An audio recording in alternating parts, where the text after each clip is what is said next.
أنا رايح أصطاد يمه، محتاجة حاجة مني؟ خلي بالك من نفسك يا ولدي وما تتأخرش. أنا ما بحبش السمك، لكن هجيب لك سمك يستاهل بوقك يمه. يا عم مش ما فيش مكان تصطاد منه غير ده؟ اليمة التانية يا ولدي مليانة.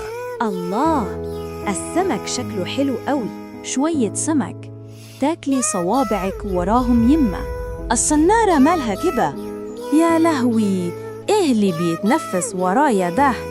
الحقوني الحقوني يا ناس، حد ينقذني بسرعة. استنى، لو انت زعلان على القط مياو وعاوز تساعده، اعمل اعجاب للفيديو واشتراك في القناة واكتب له ما تخافش يا مياو، احنا معاك.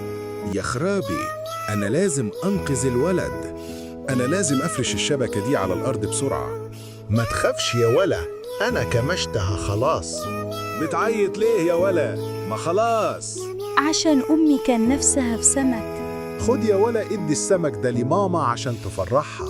شكراً يا عمي.